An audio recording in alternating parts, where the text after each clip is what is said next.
Salve noturnos, sou Rosiane, sejam bem-vindos ao canal Apesar da Noite. Antes de começar, peço, se ainda não for inscrito, que se inscreva, ative o sino para receber nossa notificação e se gostou ou não do relato, por favor, faça um comentário, até para nossa evolução. Muito obrigada a você que está aqui.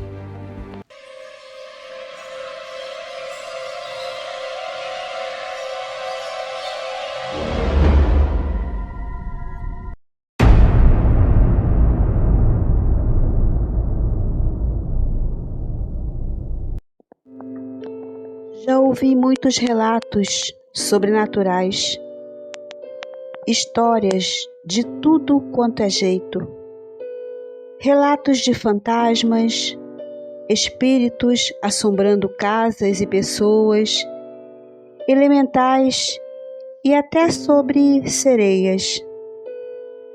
Mas nunca ouvi nada sobre o que vou narrar, pois confesso que se não fosse eu a viver essa história, jamais acreditaria se me contassem.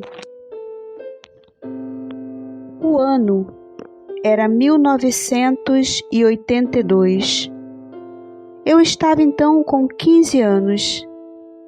Eu era um rapaz comum, gostava de rock, sonhava em ser jogador de futebol, morava em uma cidade muito pequena, em uma fazenda, numa zona rural.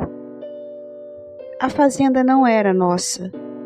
Meu pai trabalhava com o manejo dos animais, fazia trabalhos como alimentação dos animais, verificação de saúde dos animais, separação de bezerros, marcação de vacinas, essas coisas. Eu estudava de manhã em uma escola ali mesmo na fazenda. E quando voltava da escola, passava o resto do dia ajudando meu pai. O trabalho era duro e pesado. Sempre aparecia por ali pessoas vindo de tudo quanto era lugar, em busca de uma vaga temporária ou permanente. E foi em uma dessas vezes que apareceram muitas pessoas que conheci Maurício. Esse não é o seu nome verdadeiro. Pretendo deixá-lo no anonimato, pois não sei se ele ainda anda por aí. Com certeza sim, e creio. Falo isso com tristeza. Ele não deve estar nada satisfeito de ainda estar por aqui. Maurício chegou na fazenda junto com o seu pai e mais ou menos uns 15 homens para trabalhar temporariamente na colheita. Logo fiz amizade com ele e, apesar da mesma idade, ele parecia ser bem mais velho, não na aparência, mas sim na maneira de pensar e agir. Seu pai era um homem de mais ou menos uns 70 e poucos anos, quase 80, um pouco velho para ser pai de um rapaz tão novo. Ele não tinha mãe. Segundo disse, sua mãe morreu há muitos anos, e desde então ele vivia de cidade em cidade com seu pai, trabalhando aqui e ali. Ele não ia à escola, apesar de ser muito inteligente, parecia que entendia de tudo. Tanto seu pai quanto ele eram bem misteriosos, não falavam com ninguém. Viviam sempre olhando para trás, como se sempre esperasse que algo acontecesse. Me identifiquei com Maurício de imediato. E quando nossa amizade já estava consolidada, tive coragem de perguntar o porquê deles serem tão misteriosos. A princípio, Maurício não quis falar sobre o assunto, mas aos poucos começou a falar, e o que ele me contou foi tão incrível que custei de imediato a acreditar. Mas com o passar do tempo, fui obrigado, pois a cada ano a veracidade do que ele me contou ficava cada vez mais escancarada.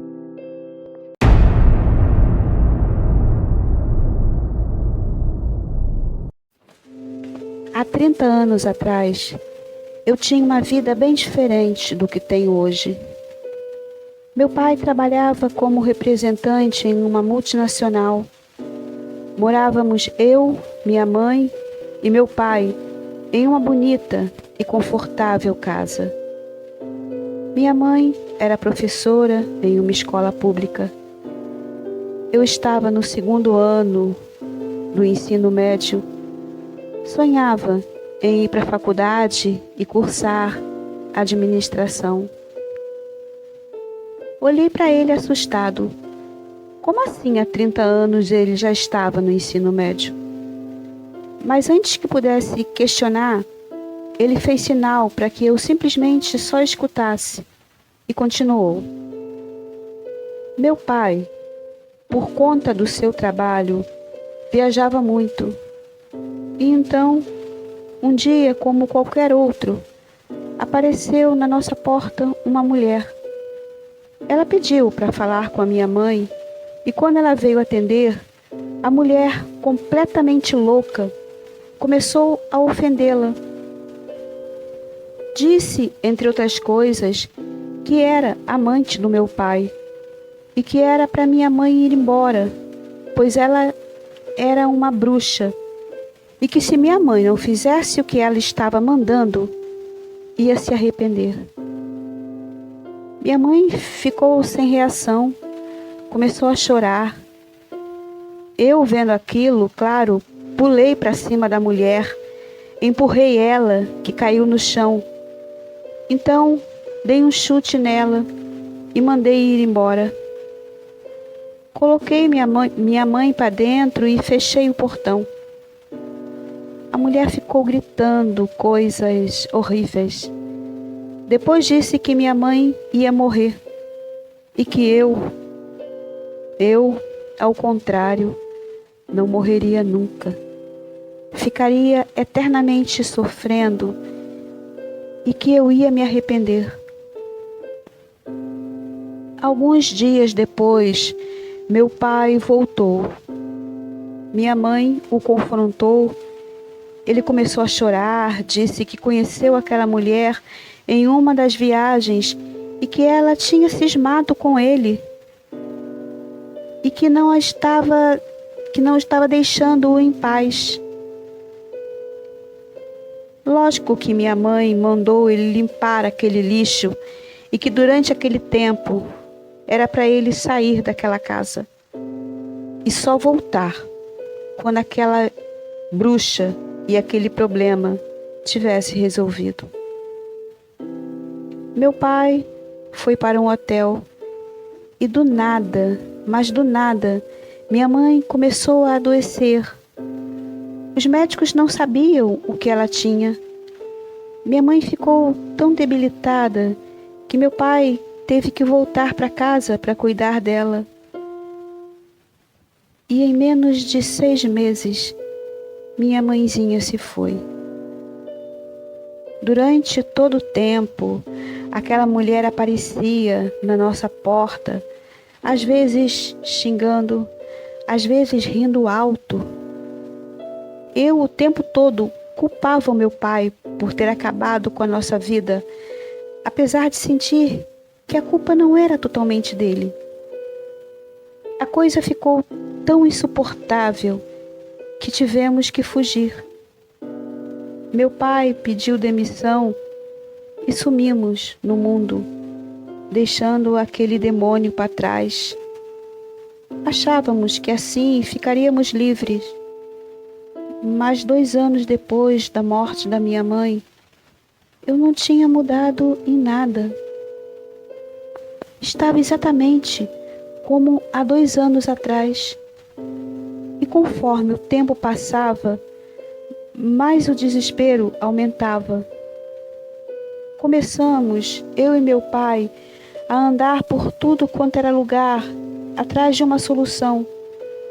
Consultamos bruxas, benzedeiras, igrejas, pastores, padres. Fizemos tudo quanto foi feitiço que mandavam, reza, magia, e nada resolveu o feitiço daquela bruxa sobre mim. Eu estou com 45 anos e jamais envelheci. Meu pai, toda vez que me olha, sofre.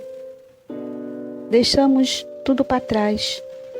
Vivemos como andarilhos, de lugar em lugar, sempre à sombra daquela mulher.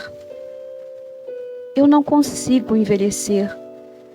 Não sei se consigo morrer, pois, apesar da vida miserável que tenho, nunca tentei nada contra a minha vida, pois sei que meu pai não suportaria. Esta é a minha vida e o meu segredo.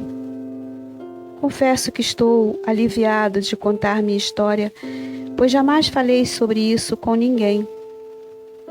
Senti vontade de desabafar com você, pois durante todo esse tempo nunca tive um amigo sequer. E também porque meu pai e eu resolvemos nos estabelecer por um tempo aqui. Tentar criar raízes e, quem sabe, viver em paz. Não vou mentir. Não acreditei em nada do que ele me falou, mas continuamos amigos. Durante os anos que se seguiram, toda a minha desconfiança sumiu. Maurício não envelheceu 1 milímetro sequer. Ao contrário de seu pai e de mim, que seguimos o curso normal da vida. As pessoas começaram a comentar sobre ele e, sem ter opção, meu amigo e seu pai tiveram que deixar a fazenda. Quando nos despedimos, eu disse que queria manter contato, mas ele, com um olhar triste, disse que não seria possível, pois eles não tinham um lugar certo para ir. Que ele e seu pai continuariam sua busca pela sua cura. É muito triste. Ele me disse que o tempo passava rápido. Seu pai estava ficando velho e cansado e que um dia ele seria um menino sozinho no mundo. Me olhou sério e disse: quem sabe assim eu tenha coragem e descubra se realmente posso viver para sempre. Foi a última vez que vi Maurício. Em 2022, eu trabalhava como engenheiro agrônomo em Pernambuco. Fui convidado por um amigo a passar uns dias na sua fazenda em Alagoas. E quando estava lá, vi entre os trabalhadores um rosto bem conhecido e que jamais esqueci. Era Maurício, com certeza. Ele não me viu. Perguntei a meu amigo quem era aquele garoto. Ele me disse que era um órfão muito pobre que precisava trabalhar, que era um garoto muito bom e trabalhador. Fiquei pensando que certamente seu pai havia morrido e que se ele tinha cumprido sua promessa de tentar saber se viveria para sempre ou não, bom, talvez sim. À noite, no meu quarto sozinho, chorei. Confesso, chorei pela sorte do meu amigo. Para quem acha que a eternidade é uma bênção, eu digo que é o contrário. é um tormento. Espero que Maurício tenha encontrado a paz. Durante o tempo que fiquei na fazenda, por algumas vezes me deu vontade de falar com ele, mas achei melhor deixar o passado para trás, pois eu era um homem agora, e não aquele menino que ele conheceu. Voltei para minha vida e nunca mais o vi.